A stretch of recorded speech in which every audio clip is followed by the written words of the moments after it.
Hello बच्चों, let's read this question. How many chirality centres are there in 2 keto hexoses. इस क्वेश्चन में बताना है कि 2 केटो हेक्सोस मॉलिक्यूल में कितने कायरलिटी सेंटर्स होते हैं।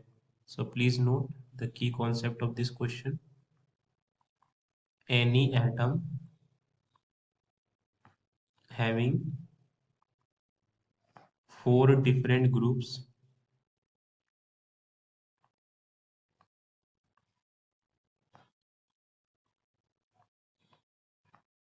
bonded to it is called as chirality center।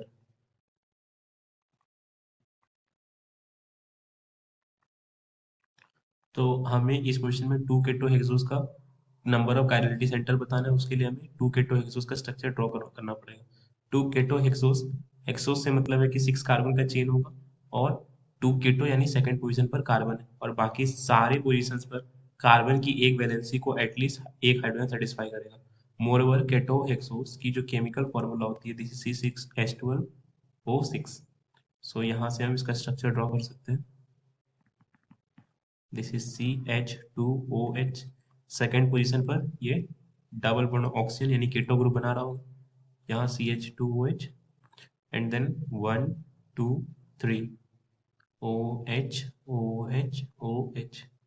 अब ये OH पोजीशन किसी तरह भी अलाइन हो सकते हैं, यानी कि मैंने तीनों को राइट साइड में लिखा है। ऐसा भी हो सकता है कि इनमें से कोई एक OH लेफ्ट साइड आ जाए या तीनों ही लेफ्ट साइड आ जाए या दो OH लेफ्ट साइड आ जाए।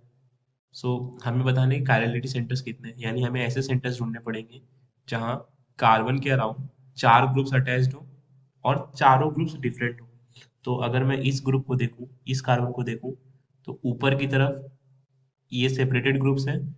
इस राइट साइड में OH है, लेफ्ट साइड में हाइड्रोजन है एंड डाउन साइड में हमारे पास CH2OH है। तो ये तो एक कार्बन बन गया। अगर मैं इसे ड्रॉ करूं तो ये CH OH एंड CH2OH और ऊपर की तरफ हमारा हो जाएगा लेट से R। मैं पूरे ग्रुप को R से रिप्रेजेंट कर रहा हूँ। तो ये क्लियरली ये कार्बन कायरल हो गया। तो यहाँ से हमें पहला कायरल सेंटर मिला। दूसरे की बात करूँ तो दूसरे में भी हमारे राइट साइड में OH है, लेफ्ट साइड में हाइड्रोजन है। इसे ड्रॉ करूँ तो लेट से ऊपर वाला R डैश, नीचे वाला जो भी बना R डबल डैश, जो कि आपस में डिफरेंट ही है एंड इधर OH एंड देन हमारे पास लेफ्ट साइड में है H। तो ये भी हमारा कायरल कार्बन हो गया क्योंकि इस कार्बन से चार ग्रुप डिफरेंट अटैच थे। तो ये सेकंड कायरल सेंटर मिल गया। इस कार्बन की बात करूं तो इस कार्बन पर भी लेट्स सपोज ऊपर में कुछ हमारे पास R ट्रिपल डैश और नीचे की तरफ R4 dash and on the left side this is H and in the right side this is OH। तो क्लियरली ये भी एक कायरल सेंटर बन गया। इसे मैं स्टार से डिनोट कर सकता हूँ, ये भी स्टार है, ये भी स्टार। तो यहाँ पर भी हमारा कार्बन एक कायरल सेंटर बन गया। यानी इन टोटल हमें 3 कायरलिटी सेंटर्स मिले इस मॉलिक्यूल में।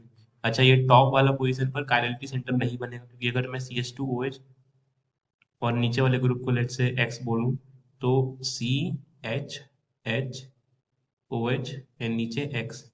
तो क्लियरली यहाँ पर दो ग्रुप सेम ही होगा, इसका मतलब ये कायरलिटी सेंटर में कंट्रीब्यूट नहीं करेगा। सेम बॉटम वाले कार्बन पर भी होगा। तो यहाँ पर हमें 3 ही कायरलिटी सेंटर्स मिले and this corresponds to option B of this question. I hope आपको ये कॉन्सेप्ट समझ आया। थैंक